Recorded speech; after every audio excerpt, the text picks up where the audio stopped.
आज का हमारा टॉपिक जो है ये एक बहुत ही इम्पोर्टेंट लॉ के बारे में है जिसका नाम है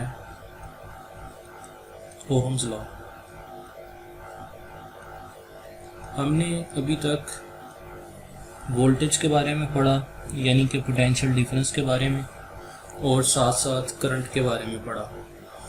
जैसे कि हमने ये देखा कि अगर हमारे पास फर्ज करें कि कोई भी एक कंडक्टर है, उस कंडक्टर के साथ हम एक करंट का सोर्स लगा देते हैं, यानी कि पोटेंशियल डिफरेंस अप्लाई कर देते हैं, तो इसके नतीजे में इसके अंदर से करंट पास होगा। अब ये तो सिंपल सी बात है कि अगर हमें करंट चाहिए तो हमें पोटेंशियल डिफरेंस अप्लाई करना पड़ेगा, और पोटेंशियल डिफरेंस के अप्लाई करने के नतीजे में हम करंट को प्रोड्यूस कर सकते हैं। लेकिन यहाँ पे पोटेंशियल डिफरेंस का और करंट का आपस में रिलेशन क्या है, यानी कि हमें कैसे पता चलेगा कि हम कितना पोटेंशियल डिफरेंस अप्लाई करेंगे तो कितना करंट फ्लो करेगा, या फिर पोटेंशियल डिफरेंस को कम करने से या ज़्यादा करने से करंट के ऊपर जो है वो क्या फ़र्क पड़ता है। तो हम करंट का और पोटेंशियल डिफरेंस का रिलेशनशिप देखने के लिए ओहम्स लॉ का इस्तेमाल कर सकते हैं। एक बहुत ही मशहूर जो है वो साइंटिस्ट था जिसका नाम था जॉर्ज साइमन ओहम। उसने जो है ये लॉ पेश किया, और उसने ये लॉ पेश किया कि अगर हम किसी भी मेटेलिक कंडक्टर के अंदर से कोई भी पोटेंशियल डिफरेंस अप्लाई करते हैं और उसके नतीजे में करंट प्रोड्यूस होता है, तो उस करंट का और पोटेंशियल डिफरेंस का आपस में क्या रिलेशनशिप है। तो सबसे पहले जो है वो हम इस लॉ की स्टेटमेंट जो है वो देखते हैं, और इसकी स्टेटमेंट से फिर हम इसकी मैथमेटिकल फॉर्म जो है वो उसके अंदर आएंगे। इस लॉ की जो स्टेटमेंट है इसके अंदर दो पोर्शन है, और इन दोनों पोर्शंस को हम बारी बारी देखेंगे कि वो क्या बता रहा है। स्टेटमेंट कुछ इस तरह से है कि the current flowing through a conductor, यानी कि किसी भी कंडक्टर के अंदर से जो करंट फ्लो करता है, is directly proportional to the potential difference। यानी कि फर्स्ट हिस्से में वो ये बता रहा है कि किसी भी कंडक्टर के अंदर से जो करंट गुजरेगा, वो करंट जो है वो फ्लो करेगा, वो पोटेंशियल डिफरेंस के डायरेक्टली प्रोपोर्शनल होगा। और यहाँ पे जो है वो दूसरे हिस्से में क्या है, कंडीशन प्रोवाइडेड, यानी कि ये हमेशा जो है वो डायरेक्टली प्रोपोर्शनल नहीं होगा। कब डायरेक्टली प्रोपोर्शनल होगा, provided the physical state such as temperature of the conductor remains constant. तो ये है जी हमारे पास ओहम्स लॉ की जो है वो एक सिंपल सी स्टेटमेंट। और ओहम्स लॉ जो है ये हमें क्या बता रहा है कि जो करंट किसी भी कंडक्टर के अंदर से पास होगा, वो करंट जो है वो असल में पोटेंशियल डिफरेंस के डायरेक्टली प्रोपोर्शनल होगा। और ये कंडीशन जो है वो कब होगी, यानी कि करंट जो है वो पोटेंशियल डिफरेंस के कब डायरेक्टली प्रोपोर्शनल होगा, जब उस कंडक्टर की जो फिजिकल स्टेट है वो हमेशा क्या रहनी चाहिए, कांस्टेंट, यानी कि उसके अंदर किसी भी तरह का टेम्परेचर का चेंज नहीं आना चाहिए, उसकी लेंथ में, उसके एरिया में, उसके विड्थ में किसी भी तरह का कोई चेंज नहीं होना चाहिए। अगर तो उसके अंदर किसी भी तरह का कोई चेंज नहीं आता तो फिर हम कह सकते हैं कि वो जो आपके पास करंट है वो पोटेंशियल डिफरेंस के डायरेक्टली प्रोपोर्शनल है। अब अगर हम इसकी मैथमेटिकल फॉर्म देखें तो मैथमेटिकली जो है वो हम इसको कैसे शो कर सकते हैं कि हमने बाय डेफिनेशन जो है वो इसकी मैथमेटिकल फॉर्म जो है वो निकालनी है। हमने अभी देखा कि उसने कहा कि करंट जो है वो डायरेक्टली प्रोपोर्शनल होगा पोटेंशियल डिफरेंस के। कंडीशन उसमें क्या है कि जो फिजिकल स्टेट है वो क्या रहनी चाहिए, कांस्टेंट। अब यहाँ पे अगर हम इस प्रोपोर्शनैलिटी के साइन को ख़त्म करना चाहें तो हमें कांस्टेंट से मल्टीप्लाई करना पड़ेगा। इस केस में जो हमारे पास कांस्टेंट है ये आता है r। अगर इस r को हम ऊपर जाके मल्टीप्लाई कर देते हैं तो हमारे पास ओहम्स लॉ की जो है वो फाइनल फॉर्म क्या आ जाती है, v = IR। तो इसका मतलब ये हुआ कि ये है हमारे पास ओहम्स लॉ की मैथमेटिकल फॉर्म, और इसके अंदर हम देखते हैं कि हमें क्या क्या चीज़ें जो हैं वो दी हुई हैं।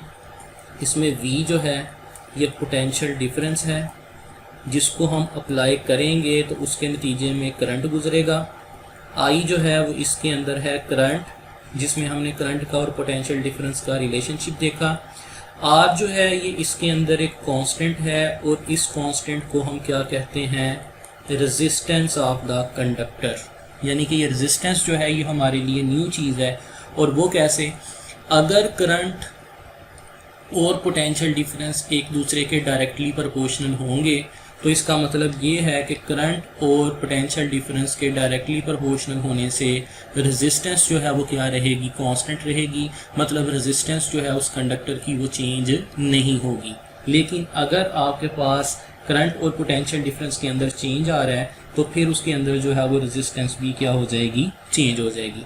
अब हम फर्दर जो है वो इस रेजिस्टेंस के बारे में देखते हैं कि ये रेजिस्टेंस जो है ये क्या चीज़ है, क्योंकि हमने करंट और पोटेंशियल डिफरेंस के बारे में तो ऑलरेडी पढ़ा हुआ है कि जब पोटेंशियल डिफरेंस अप्लाई करेंगे तो करंट प्रोड्यूस होगा।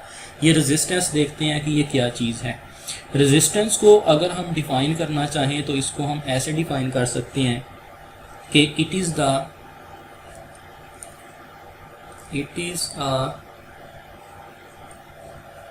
measure of the opposition to the motion of electrons due to their continuous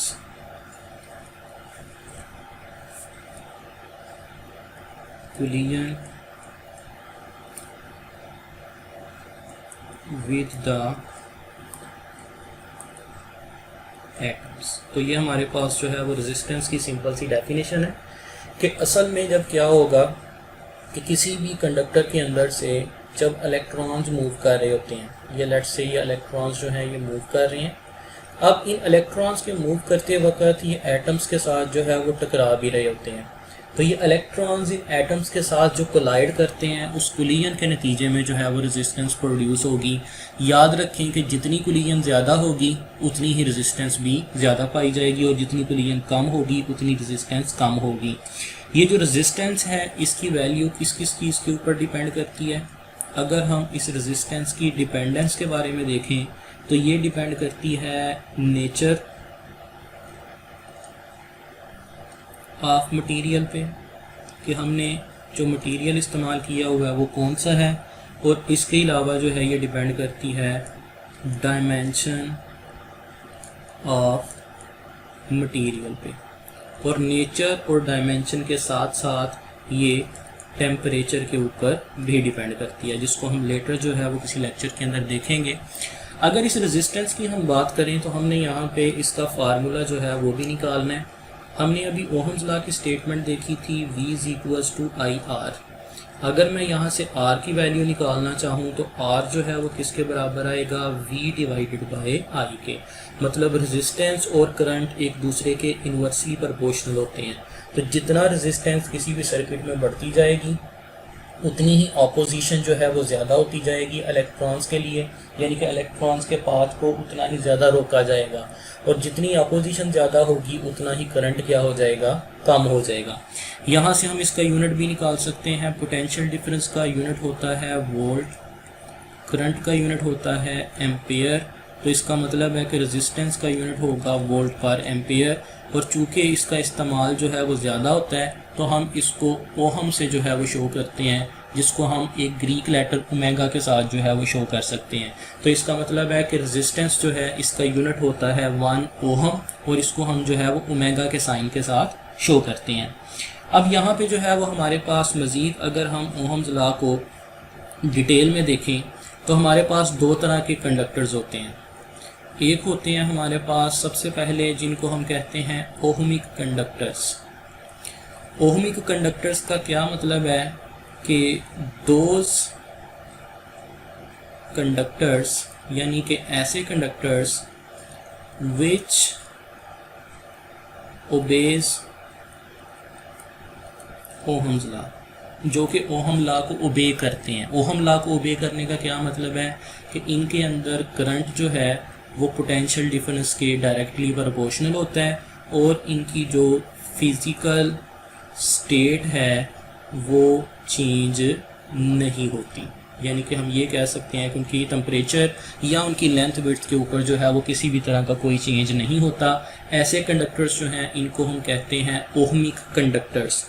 ohmic conductors की पहचान जो है वो क्या है कि अगर हम इनका ग्राफ ड्रा करें जो कि दो चीज़ों के दरमियान है, हमने पोटेंशियल डिफरेंस को एक्स एक्सिस पे ले लिया, करंट को वाई एक्सिस पे ले लिया, तो इनका ग्राफ जो है ये एक स्ट्रेट लाइन की सूरत में आता है। याद रखें किसी भी दो चीज़ों के दरमियान ग्राफ जो है वो उस वक़्त स्ट्रेट लाइन आता है जब एक्स एक्सिस वाली क्वांटिटी और वाई एक्सिस वाली क्वांटिटी दोनों ही एक दूसरे के डायरेक्टली प्रोपोर्शनल हो। मतलब जितने मैग्नीट्यूड से करंट बढ़ेगा उतने ही मैग्नीट्यूड से पोटेंशियल डिफरेंस में भी इजाफा होगा। तो इसका मतलब है कि इस केस के अंदर जो रेजिस्टेंस है वो क्या रहेगी, कांस्टेंट, उसके अंदर कोई चेंज नहीं आएगा। तो आपके पास जो है वो एक लाइन जो है वो आपके पास आ जाएगी जिसको हम कहते हैं कि ये एक ओहमिक कंडक्टर का जो है वो ग्राफ है और ये बिल्कुल जो है वो एक स्ट्रेट लाइन की सूरत में आ रहा है। याद रखें कि ये आपके पास आइडियल केस होता है।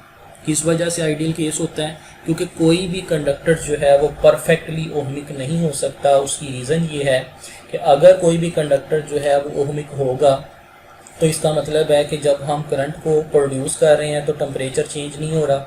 अभी हमने लास्ट लेक्चर में देखा था कि करंट का एक हीटिंग इफेक्ट होता है, यानी कि जब भी किसी कंडक्टर के अंदर से करंट को गुजारते हैं तो उसके नतीजे में हीट प्रोड्यूस होती है। तो इसका मतलब ये हुआ कि ओहम्स लॉ जो है ये सिर्फ और सिर्फ जो है वो एक आइडियल केस के तौर पे इस्तेमाल हो सकता है। ओहमिक कंडक्टर्स जो हैं वो रियल लाइफ के अंदर एग्जिस्ट नहीं करते। इसके मुकाबले में हमारे पास दूसरी टाइप ऑफ कंडक्टर होती हैं जिनको हम कहते हैं नॉन ओहमिक कंडक्टर्स। ये नॉन ओहमिक कंडक्टर्स जो हैं ये क्या होते हैं, जो कि ओहम्स लॉ को ओबे नहीं करते। तो इसकी हम डेफिनेशन लिख सकते हैं कि those conductors which do not obey Ohm's law are called non ohmic conductors या फिर मटीरियल्स। यानी कि ऐसे मटीरियल्स, ऐसे कंडक्टर्स जो कि ओहम्स लॉ को ओबे नहीं करते उनको जो है वो हम नॉन ओहमिक कंडक्टर्स कहते हैं या फिर हम इनको नॉन ओहमिक डिवाइसेस भी कहते हैं। नॉन ओहमिक का क्या मतलब है कि इनके अंदर करंट और पोटेंशियल डिफरेंस जो है वो डायरेक्टली प्रोपोर्शनल होगा, लेकिन इनकी जो फिज़िकल स्टेट है वो क्या हो जाती है, चेंज हो जाती है।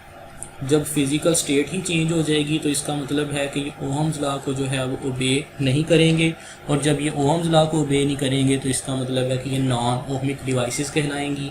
जैसे कि हमारे पास दो तरह के ग्राफ आते हैं। फ़र्ज़ करें कि अगेन हम करंट का और पोटेंशियल डिफरेंस का ग्राफ जो है वो ड्रा करें, तो ये ग्राफ जो है ये एक स्ट्रेट लाइन होना चाहिए था, लेकिन ये स्ट्रेट लाइन नहीं होगा, बल्कि इसके अंदर जो है वो ऐसे एक कर्व सी जो है वो आगे जाके आ जाएगी।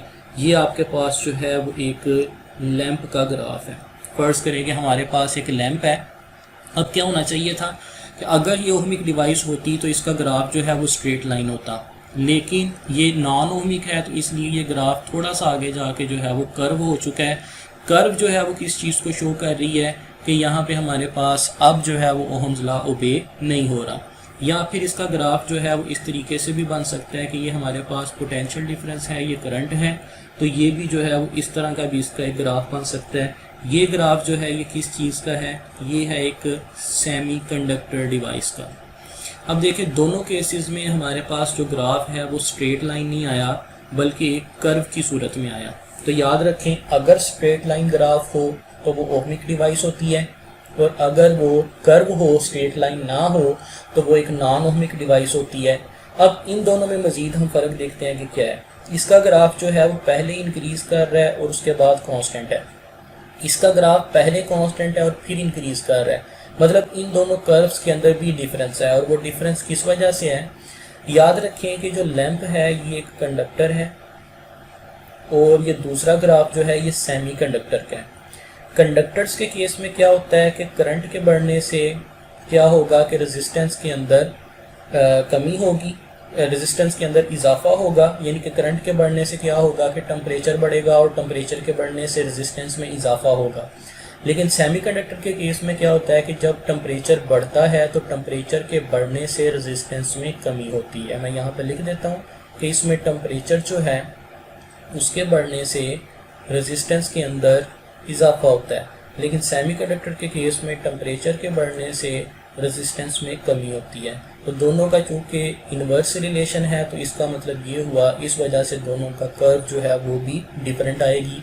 लेकिन है चूँकि दोनों की कर्व, तो ये दोनों ही नॉन ओहमिक डिवाइसेस हैं। तो ये था आपके पास ओहम्स लॉ और उसके साथ साथ ओहमिक और नॉन ओहमिक डिवाइसेस का करंट और वोल्टेज का ग्राफ।